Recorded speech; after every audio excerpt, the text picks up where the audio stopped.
Welcome to day cooking channel.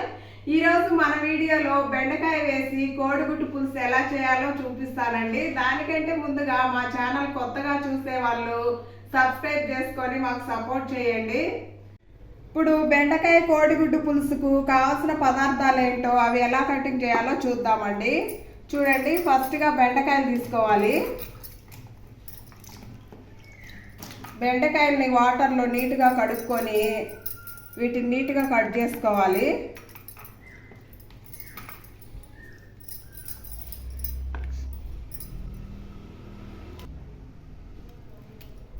ఈ విధంగా తల తోకలు తీసేయాలండి. ఫస్ట్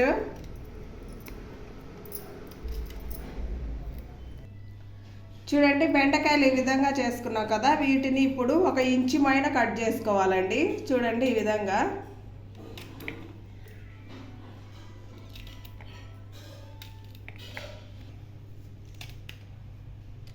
ఈ విధంగా అయితే బెండకాయలన్నీ కట్ చేసుకున్నాను.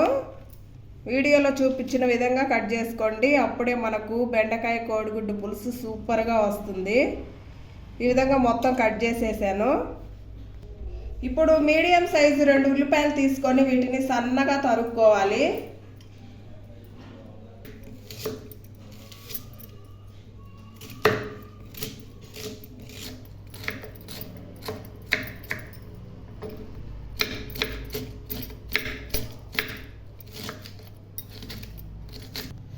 ఈ విధంగా ఉల్లిపాయలు అయితే సన్నగా తరిగేసాను.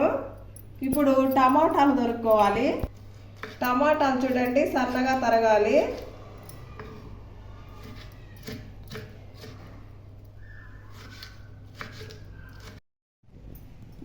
చూడండి, ఇదిగో ఈ సైజు టమాటాలు అయితే 4 తీసుకున్నాను. టమాటాలు అయితే ఈ విధంగా తరిగి పెట్టాను.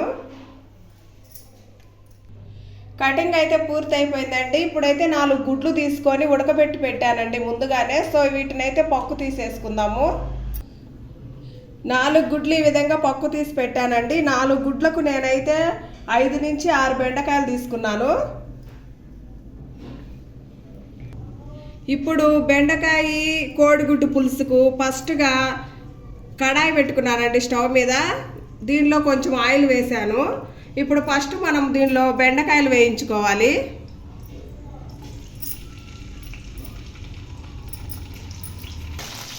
బెండకాయలు ఈ విధంగా లైట్గా 2 నుంచి 3 నిమిషాల వరకు వేయించుకోవాలండి.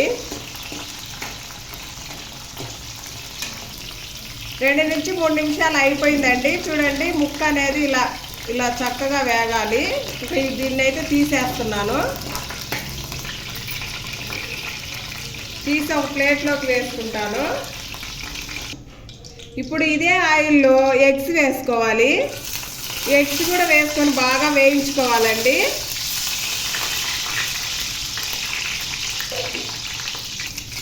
ఎగ్స్ కూడా 2 నుంచి 3 నిమిషాలు వేయించుకోవాలండి.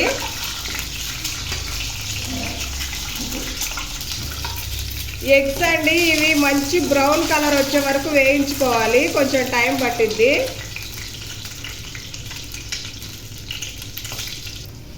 ఈ విధంగా అయితే బ్రౌన్ కలర్ వచ్చినాయి కదా, ఇంకా సరిపోతుందండి. వీటిని తీసి పక్కన పెట్టేసుకోవాలి. ఇప్పుడు ఇదే ఆయిల్లో లైట్గా పోపు దినుసులు వేసుకోవాలి. అలాగే 2 ఎండుమిర్చి వేసుకోవాలి. కొంచెం కరివేపాకు వేసుకోవాలి. అలాగే మనం సన్నగా తరిగిన ఉల్లిపాయ ముక్కలు వేసుకోవాలి.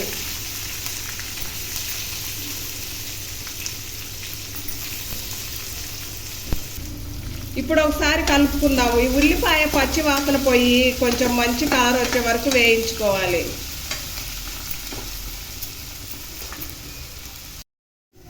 ఆనియన్స్ ఈ విధంగా వేగాయి కదా, ఇప్పుడు దీనిలో మనం కొంచెం పసుపు వేసుకోవాలి. 1/4 టీ స్పూన్ మైనంగా ఒకసారి అలా కలుపుకోవాలి. ఇప్పుడు 1 స్పూన్ అల్లం వెల్లుల్లి పేస్ట్ వేసుకున్నాను. ఈ అల్లం వెల్లుల్లి పేస్టు పచ్చి వాసన పోయే వరకు చక్కగా వేగనివ్వాలి.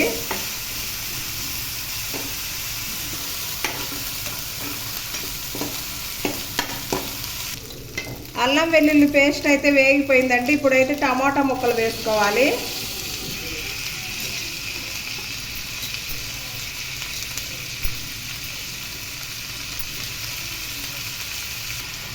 ఇప్పుడు ఒకసారి కలుపుకుందాము అడుగంటకుండా.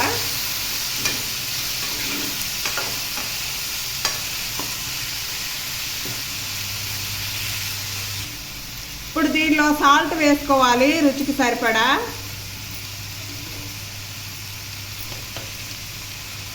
ఇలా టమోటా ముక్కల మీద సాల్ట్ వేయడం వల్ల టమోటా ముక్కలు త్వరగా మెత్తబడిపోయి మనకు త్వరగా కుక్ అయిపోతుందండి. ఇది ఒక చిన్న టిప్ అన్నమాట. ఇప్పుడు దీని మీద మూత పెట్టుకుందామండి. ఒక 5 మినిట్స్ మగ్గనిద్దాము. ఇప్పుడు ఒకసారి మూత తీసి చూసుకుందాం. ఒకసారి కలుపుకుందాం.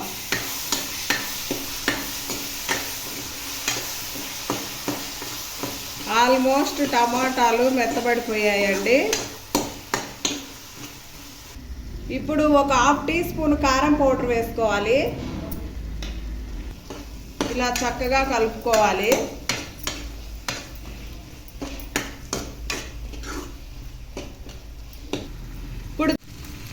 ఇప్పుడు దీనిలో చింతపండు రసం పోస్తున్నానండి. ఒక చిన్న నిమ్మకాయ అంత చింతపండు తీసుకొని ఇలా పెట్టుకున్నాను. సో ఆ రసం అయితే పోస్తున్నాను. ఇప్పుడు ఒకసారి ప్రాపర్గా కలిపేసుకుందాము.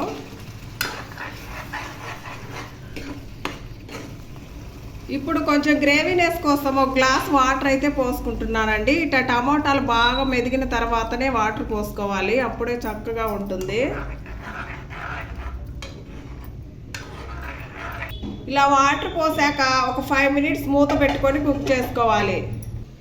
అది కుక్ అయ్యేలోపు మనం మసాలా అయితే రెడీ చేసుకుందామండి. చూడండి, ఇవి తీసుకొని మీ దగ్గర రోల్ ఉంటే రోల్ తీసుకొని దాంట్లో ఇట్లా ధనియాల పొడి అండి 1 స్పూన్ వేసుకున్నాను. నేను ముందుగానే ధనియాలు వేయించి ఇట్లా మిక్సీ పట్టి పెట్టుకుంటానండి, లేదంటే అప్పుడప్పుడు కరెంట్ మనకు షాక్ ఇస్తుంది. ఇప్పుడు దీనిలో చిన్నులపాయలండి ఒక 10 రెబ్బలు తీసుకొని దంచుకోవాలి. మీ దగ్గర రోలు ఉంటే రోట్లో వేసుకొని దంచుకోండి. ఇప్పుడు మూత తీసి చూసుకుందాము కదండి. చూడండి, ఈ విధంగా ఉడుకుతుంది. ఇప్పుడు దీనిలో మనం ముందుగా వేయించి పెట్టుకున్నాం కదా గుడ్లు, అలాగే బెండకాయ ముక్కలు వేసుకోవాలి.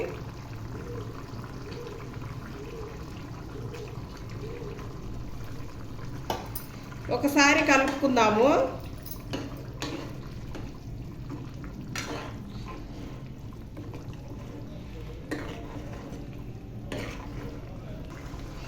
ఇప్పుడు ఆఖరిగా ధనియా పౌడర్ అండ్ చిన్నులపాయలు కలిపి దంచుకున్నాం కదా, సో అది వేస్తున్నాను.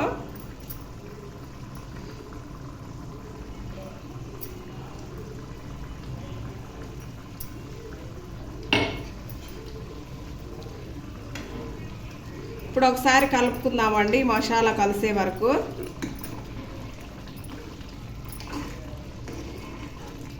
ఈ మసాలా వేసినాక ఒక 3 మినిట్స్ అలా కుక్ చేసుకోవాలండి.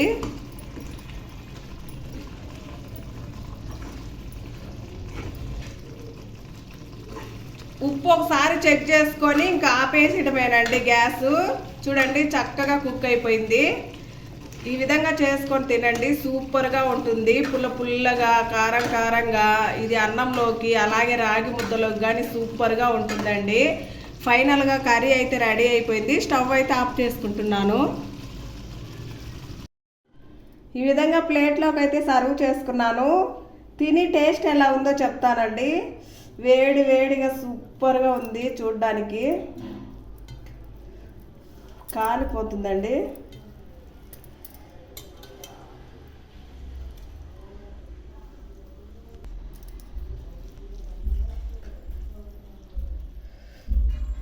ఈ విధంగా కలుపుకొని